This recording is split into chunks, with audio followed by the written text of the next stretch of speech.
We will now hear from Gerrard Jones, the Council's Director of Children's Services.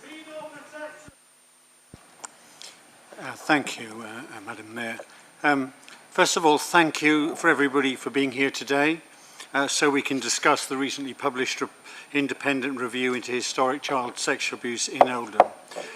This report has made it clear that horrific and inexcusable abuse of children took place in our borough.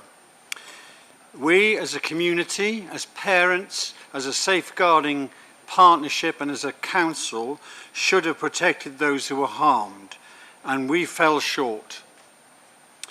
I know apologies cannot make up for the damage that has been done, but let me be clear to the people in this chamber and to the people of Oldham that since that time, of which the report covered, significant changes have been made to how we protect children and young people now.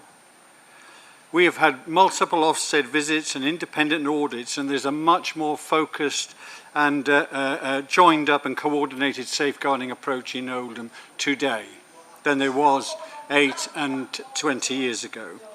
We now have a greater focus on practical, on-the-ground support to children and families so that strategies that are in place translate into real action in people's lives every day. We share information better with our partners, such as Greater Manchester Police, so whenever there are signs of potential abuse happening, our multi-agency safeguarding hub ensures that we act quickly. We have now dedicated training officers for our schools so that we can teach young people about the signs of abuse and how to report them. Thousands of students underwent these sessions last year because we know the ownership is not on them to protect themselves. It is upon us as a community and as a partnership to help them be protected. That's why we've made further changes in relation to licensing, so that no person who's been convicted of a sexual offence can be granted a taxi licence.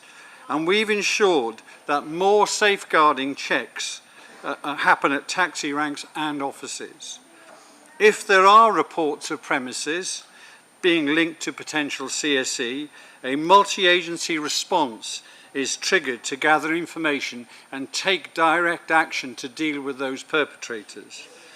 We have a new members' code of conduct in line with the Local Government Association advice on safeguarding and further member safeguarding training, and all members have undertaken safeguarding training in the last year.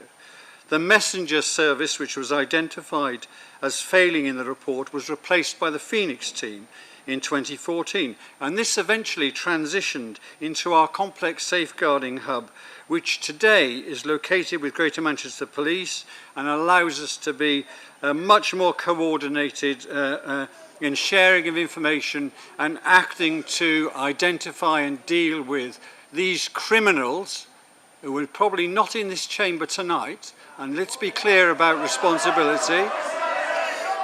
Deal with them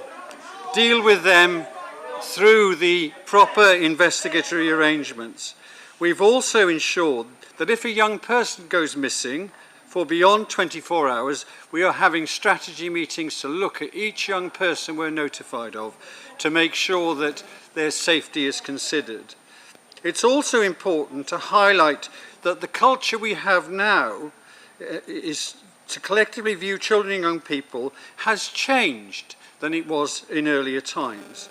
Anyone aged under 18 being potentially coerced or abused is a victim, and their situation is quickly flagged as a concern. So let me make it clear that it's not their fault and we are on their side. Lastly, I would like to say that these changes were not in response to the independent review. These are changes that have gradually made year on year as we have developed and improved our safeguarding services in Oldham. We have learned from the appalling situations these children found themselves in and have improved, but we are not complacent. Tackling child sexual exploitation is a continuing journey, and we will all our children to be better, and we will continue to improve in the way that we are determined to do so. Thank you very much, Madam Mayor.